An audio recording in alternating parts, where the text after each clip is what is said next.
Hi சொந்தங்களே, எல்லாத்துக்கும் இந்த தமிழ்வெறியின் வணக்கங்கள். இது உங்கள் டே வித் தமிழ்வெறி யூடியூப் சேனல். நம்ம டே டு டே லைஃப்பில் என்னென்ன நம்ம பண்ணுறோம், பிஸ்னஸில் என்னென்ன நம்ம பண்ணிகிட்ருக்கோம் அப்படிங்கிறத நம்ம சேனலில் ஒவ்வொரு நாளாக அப்டேட் பண்ணிகிட்டே வரோம். அந்த வகையில் இன்றைக்கி நம்ம பார்க்க போகிறது ஒரு காரை பற்றின ஸ்டோரி. அதாவது என் வாழ்க்கையில் எனக்கு பிடித்த கார்களை பற்றின ஒரு ஸ்டோரி. சொல்லப்போனால் கார்னு நம்ம எடுத்துக்கிட்டால் எல்லாத்துக்குமே ஏதோ ஒரு கார் மேலே ஒரு அபிப்பிராயம் இருக்கும். ஏன் அந்த அபிப்பிராயம் வந்துச்சுன்னு கேட்டால் அதுக்கு ஒரு ப்ராப்பரான சொல்யூஷன் இருக்காது. ஆனால் நமக்கு ஒரு காரை பார்த்தா ஒரு விருப்பம் வரும். ஏன்னா அது நம்மளோட ஃபீலிங்ஸையோ நம்மளோட எமோஷன்ஸையோ இல்லை நம்மளோட ஸ்டேட்டஸையோ எல்லாத்தையுமே தாங்கி நிற்கிற ஒரு விஷயமா இருக்கும். நான் சொல்ல வர்றது எப்படின்னா, ஒரு ஆசைங்கிறது எல்லாத்துக்குமே இருக்கும். ஒரு கார் வாங்கணும், வீடு கட்டணுங்கிற ஆசை கண்டிப்பாக மக்கள்கிட்ட எல்லாத்துக்குமே இருக்கும். அந்த வகையில் எனக்கு நான் சின்ன பிள்ளையா இருக்கும்போது இருந்து இப்போ வரைக்கும் எனக்கு ஒரு கார் மேலே இருக்க கிரேஸ் போகவே இல்லை. அப்படின்னா அந்த கார் எப்படிப்பட்ட காராக இருக்கணும், அது ஏன் நான் அந்த காரை மேலே இவ்வளோ ஆசை வச்சுருக்கேன் அப்படிங்கிறது, அதை பற்றின வீடியோ தான் இன்றைக்கி நம்ம பார்க்க போகிறோம். வாங்க நம்ம வீடியோக்குள்ளே போகலாம். இப்போ உங்கள்கிட்ட நான் சொல்லியிருக்கேன் ஒரு கார் அது மேலே ஏன் இவ்வளோ கிரேஸ் அப்படிங்கிற ஒரு விஷயத்த. ஒரு காரை பார்க்கும் போது அதோட ரோட் ப்ரெசன்ஸ் அப்படிங்கிறது எப்படி இருக்கணும்னா ஒரு கம்பீரமான ஒரு விஷயமா இருக்கும். நம்ம ஒரு காரில் பயணிக்கிறோம் அப்படின்னா அந்த காரில் ஒரு சொகுசுங்கிறதையும் தாண்டி அந்த கார் நம்மளை எப்படி போய் ஒருத்தர்கிட்ட பிரதிபலிக்குது அப்படிங்கிறது தான் முக்கியமான ஒரு விஷயம். அந்த வகையில் நான் சின்ன பிள்ளையிலேருந்து எந்தெந்த கார்லாம் பயன்படுத்தியிருக்கேன் அப்படின்னு பார்த்தீங்கன்னா, ஃபஸ்ட்டு நான் சின்ன வயசாக ஒரு 10 வயசு இருக்கும்போது எங்கள் அப்பா ஒரு டாடா சுமோ கார் வச்சுருந்தாரு. அந்த டாடா சுமோ காருங்கிறது அந்த ஒரு 10 வயசு எனக்கு இருக்கும்போது பீக்கில் இருந்த கார் அந்த டாடா சுமோ. கிட்டத்தட்ட எல்லா இடத்துலையுமே அந்த கார் தான் பயன்படுத்திகிட்டு இருப்பாங்க. டாட்டாவோட ஒரு பிராண்டு, அந்த பிராண்டை வெளியே கொண்டு வந்ததுக்கு ஒரு முக்கிய காரணங்கிறது அந்த டாடா சுமோவாக இருந்துச்சு. அந்த 10 வயசில் அந்த டாடா சுமோ மேலே எனக்கு அவ்வளோ ஒரு பிரியம். அப்படின்னா அந்த காரோட ஒரு லுக்கை நீங்கள் பார்த்தீங்கன்னா அவ்வளோ கம்பீரமாக இருக்கும். அதே செக்மெண்ட்டில் அதே மாதிரி இருந்த அடுத்த ஒரு லைஃப், எனக்கு அடுத்த ஸ்டேஜுக்கு நான் போகும்போது எங்கள் அப்பா நான் ஒரு 17 வயசு இருக்கும்போது ஒரு டொயோட்டோவோட குவாலிஸ் வாங்குறாரு. அந்த டொயோட்டோட குவாலிஸை பற்றி சொல்லணும்னா இன்றைக்கி நாள் முழுக்க சொல்லிக்கிட்டே இருக்கலாம். ஏன்னா அப்படிப்பட்ட ஒரு காரை தான் டொயோட்டோ லான்ச் பண்ணாங்க 2000ஆவது ஆண்டில். அந்த டொயோட்டோவோட செக்மெண்ட்லேயே சொல்ல போனால் அது ஒரு எம்பிவியாக இருந்தாலும் அந்த கார் பார்த்திங்கன்னா மல்டி பர்பஸ்டு வெஹிக்கிள் அப்படின்னு நம்ம சொல்ல போனாலும் அதோட ரோட் ப்ரெசன்ஸ் பார்க்கும்போது டாடா சுமோவுக்கு நமக்கு எவ்வளோ ஒரு பவர் இருக்குமோ அதே மாதிரி நமக்கு இந்த டொயோட்டோவில் இருக்க குவாலிஸ்க்கு இருந்துச்சு. ஆனால் நம்ம கம்பேரிங் டு டாடா சுமோ பண்ணும்போது ரிலையபிலிட்டி அப்படின்னு வந்தால் நம்ம குவாலிஸை அடிச்சுக்கிறதுக்கு ஒரு காருமே இல்லை அப்படின்னு தான் நம்ம சொல்லலாம். அடுத்த கட்டத்தில், அதாவது 2017 ஒரு 19 வரை நான் இந்த காரை நாங்கள் வச்சுருந்தோம். அடுத்த கட்டத்துக்கு நாங்கள் மாறும்போது எங்கள் அந்த கார் எல்லாமே நல்லா தான் இருந்துச்சு. ஆனால் ஃபினான்ஷியல் சுச்சுவேஷன் ஒரு சில ப்ராப்ளங்கள் வரும்போது அந்த காரை விற்க வேண்டிய நிலைமை வருது. எங்கள் அக்காவோட திருமணம் நடக்குது. அந்த திருமணத்தின் போது அந்த காரை நாங்கள் பயன்படுத்துகிறோம். அதுக்கு அடுத்த செலவுகளை சமாளிப்பதற்காக எங்கள் அப்பா அந்த காரை விற்கிறாங்க. அதுக்கடுத்து நாங்கள் ஒரு சின்ன கார் வாங்கி பயன்படுத்திகிட்டு இருந்தோம். அது என்ன காருன்னு பார்த்தீங்கன்னா அதுதான் டாட்டாவோட இண்டிகா. டாட்டாவோட இண்டிகாவை பற்றி பேசணுன்னாலும் பேசிக்கிட்டே போகலாம். ஏன்னா அது செய்த சாதனைகளும் அதிகம். டாட்டா இப்படி அடுக்கடுக்காக கார்கள் விட்டுட்டு வந்துட்டு இருக்கும்போதே நான் சொன்ன அந்த டொயோட்டோ குவாலிஸ் பார்த்தீங்களா, அந்த டொயோட்டோ குவாலிஸு என்ன பண்ணாலும் ஒன்றுமே ஆகாது அப்படின்னு சொல்கிற அளவுக்கு எங்கேயுமே அந்த கார் நிற்காது அப்படிங்கிற ஒரு பீக்கில் அந்த காரை விற்றுக்கிட்டு இருக்கும்போது கம்பெனி அந்த காரை ஸ்டாப் பண்ணுறாங்க. அந்த காரை ஸ்டாப் பண்ணிவிட்டு அவ்வளோதான் டொயோட்டோ முடிஞ்சிருச்சு அப்படின்னு நம்ம பேசிகிட்டு இருக்கும் காலகட்டத்திலேயே இனோவான்னு ஒரு காரை இன்ட்ரடியூஸ் பண்ணுறாங்க. இனோவா 2005 லான்ச் ஆகுது. 2005 இப்போ 2025 கிட்டத்தட்ட 20 வருஷம் ஆச்சு. அந்த கார் 10,000 கிலோமீட்டர் ஓடிச்சு, 50,000 கிலோமீட்டர் ஓடிச்சு, 1,00,000 கிலோமீட்டர் ஓடிச்சு, 2,00,000 கிலோமீட்டர் ஓடிச்சு, 5,00,000 கிலோமீட்டர் ஓடிச்சு. கிட்டத்தட்ட 10,00,000 கிலோமீட்டர் மேலே இனோவா கார் ஓடிக்கிட்டு இருக்கு. ஒரு இனோவா வச்சுருக்காங்க அப்படின்னா அந்த காருக்கு அவங்க செலவே பண்ண தேவையில்ல அப்படிங்கிற ஒரு காலத்துக்கு மக்களை வந்து அந்த கார் கொண்டு வருது. இனோவா வச்சுருந்தாலே அவங்க அந்த இனோவாவை எப்படி பார்க்க ஆரம்பித்தாங்கன்னு பார்த்தீங்கன்னா, அந்த காரில் நம்ம எந்த செலவுமே பண்ண தேவையில்ல, அதோட இன்ஜின் கல்லூர்ந்த மாதிரி கிடக்கும். அதே சமயம் அந்த காரில் இன்ஜின் இவ்வளோ நல்லா கொடுத்துருக்காங்களேன்னு அவங்க அந்த சொகுசில் எந்த ஒரு குறைபாடுமே வைக்கல. நம்ம லாங் டிரைவ் ஒரு 200 கிலோமீட்டர், ஒரு 300 கிலோமீட்டர் ஒரே ஸ்ட்ரெச்சாக கூட நம்ம அந்த காரில் போகலாம், ஒன்றுமே ஆகாது. நமக்கு உள்ளே இருக்கவங்களுக்கும் அதில் போகிறவங்களுக்கும் சோர்வே தெரியாது. நம்ம சின்ன சின்ன மெயின்டெனன்ஸ் மட்டும் பண்ணி அந்த காரை நம்ம மெயின்டைன் பண்ணிகிட்டே வச்சுக்கிட்டு இருந்தோம்னா அந்த கார் மாதிரி ஒரு பெஸ்ட் கார் எங்கேயுமே கிடையாது அப்படின்னே சொல்லலாம். அந்த வகையில் எனக்கு வந்து ரொம்ப ரொம்ப பிடிச்ச கார் இனோவா தான். அந்த இனோவாவை நாங்கள் இப்போ எங்கள்கிட்டயும் ஒரு இனோவா இருக்குது, 2008 மாடல் இனோவா நாங்கள் வச்சுருக்கோம், டாப் எண்ட் மாடல். அந்த காரு சொல்லப்போனால் அது என்னோட லைஃப்பில் எனக்கு வந்து ஒரு கிஃப்ட்டுன்னு சொல்லலாமா, இல்லை அது எனக்கு உள்ளே வந்து ஒரு அதிர்ஷ்ட தேவதைன்னு சொல்லலாமா அப்படிங்கிற அளவுக்கு அந்த காரோட இம்பேக்ட் எங்களுக்கு இருக்குது. ஏன்னா ஒரு சூழ்நிலையில் அந்த டாடா இண்டிகாவையும் விற்கிறோம், அடுத்த ஸ்டேஜுக்கு நமக்கு கார் தேவைப்படுது, நம்ம கார் வாங்கலான்னு பார்க்குறோம். ஆனால் நாங்கள் பார்க்குற கார் செகண்ட் ஹேண்டில் வாங்கலான்னு பார்த்த கார் வந்து சுசுக்கியோட எஸ்கிராஸ், மாருதி சுசுக்கியோட எஸ்கிராஸ் தான் நாங்கள் பார்க்கலாம் ஆக்சுவலி அப்படி போயிருந்தோம். இப்போ எப்படி நமக்கு அந்த பொல்லாதவன் படத்தில் காமிப்பாங்கல்ல, ஒரு வண்டி அவன் பார்த்துட்டே போவான், டக்குன்னு ஒரு வண்டி அவன் பேண்ட் பிடிச்சி அந்த தடுக்கும்போது அவங்க அந்த ஒரு வண்டி மேலே ஒரு நல்ல அபிப்பிராயம் ஏற்பட்டு அந்த வண்டியை வாங்குவாங்கல்ல, அந்த மாதிரி நாங்கள் பார்க்க போனதோ என்னமோ எஸ்கிராஸ். ஆனால் நாங்கள் வாங்கிட்டு வந்தது இந்த இனோவா.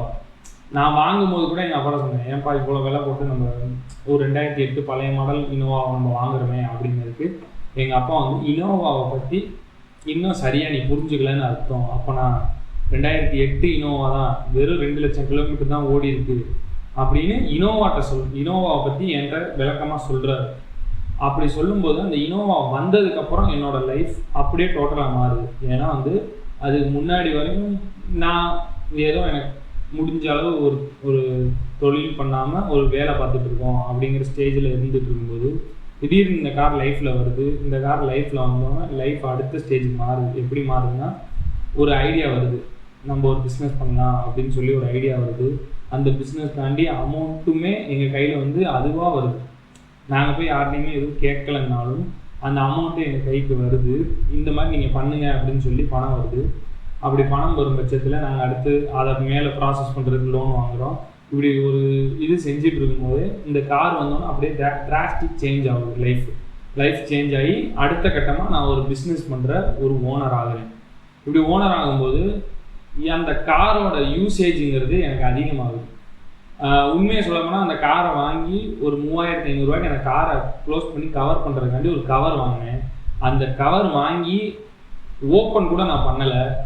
அன்னையிலேருந்து நாங்கள் என்னமோ தெரில, அந்த கவர் வாங்கினதுலேருந்து இன்ன நாள் வரையும் அந்த கார் ஒரு நாள் கூட நின்னது கிடையாது, ரெகுலராக ஓடிக்கிட்டே இருக்குது. இது எம்பிவி இனோவா அப்படிங்கிறது ஒரு எம்பிவி செக்மெண்ட். எம்பிவி செக்மெண்ட்னா என்னென்னா மல்டி பர்பஸ் வெஹிக்கிள். அதை ஏன் அப்படி வச்சாங்களோ தெரில, ஆனால் இந்த இனோவாவை உண்மையாலுமே மல்டி பர்பஸ் வெஹிக்கிளாக நான் யூஸ் பண்ணிகிட்டு இருக்கேன். ஏன் அப்படி சொல்ல வரேன்னா, இப்போ என் கம்பெனிக்கு வர லேபரை நான் அதை தான் கூட்டிகிட்டு வரேன். என் கம்பெனிக்கு இப்போ எனக்கு அர்ஜெண்ட்டாக இப்போ நீடு இருக்குது அப்படின்னா ஒரு 2 மூட்டை சிமெண்ட்டு அந்த காரில் தூக்கி போட்டு வரேன். எனக்கு என்ன தேவையோ என் வண்டியில் அதை நான் பண்ணிக்க முடியும் அப்படிங்கிற ஒரு வண்டியாக எனக்கு அந்த இனோவா இருக்குது. இது எல்லாத்தையுமே இனோவா வந்துருச்சு எனக்கு.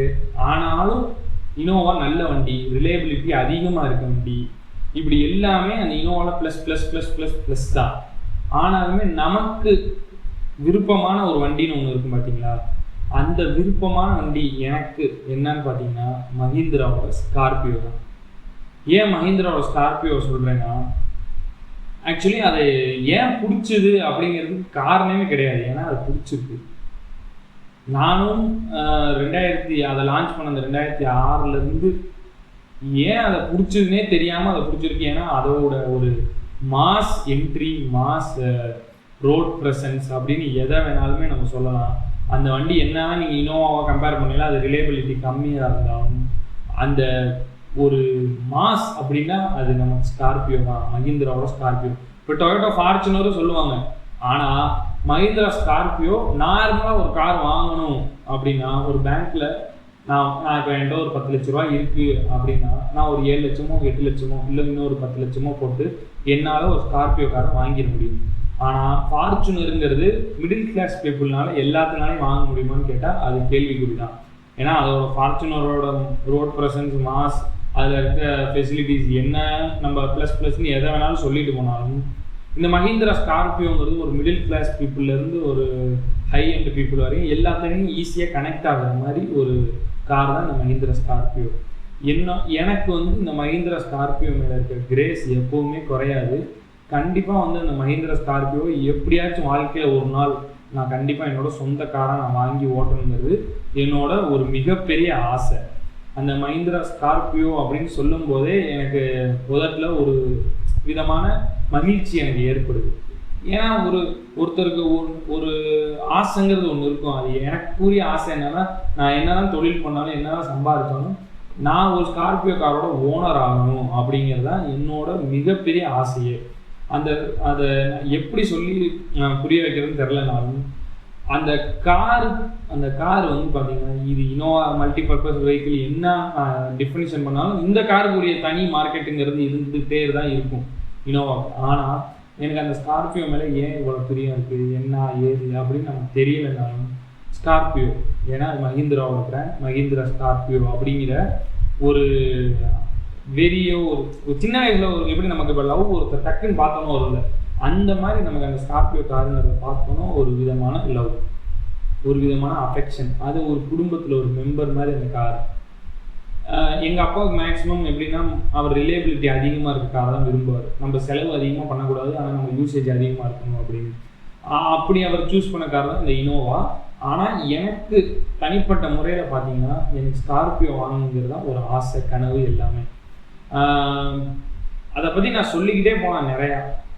இப்படி ஒவ்வொருத்தர் வாழ்க்கையிலையுமே ஒவ்வொருத்தர் வாழ்க்கையில் எடுத்துக்கணும். இப்போ நம்ம அப்பாங்க காலத்துலேயோ இல்லை நம்ம தாத்தாங்க காலத்துலேயோ பார்த்தீங்கன்னா அம்பாசிடர் காருங்கிறது அந்த ஊரில் ஒருத்தர்கிட்ட தான் இருக்கும். அதுக்கான மாசுங்கிறது அப்படி ஒரு இருந்துச்சு.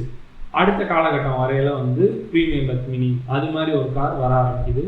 இப்படி காலங்கள் மாறிக்கிட்டே இருந்தாலும் அந்த கார்களுக்கு நமக்கும் இருக்க தொடர்புங்கிறது ஒரு அபரிதமான தொடர்பு. ஏன்னா பணம் வச்சுருக்க எல்லாரும் காரு யூஸ் பண்ணுவாங்க. ஆனால் ஒரு காரை வாங்கணும்னு ஆசைப்பட்டு நம்ம இருப்போம், ஆனால் அதுக்கான பணம் நம்மக்கிட்ட இருக்காது.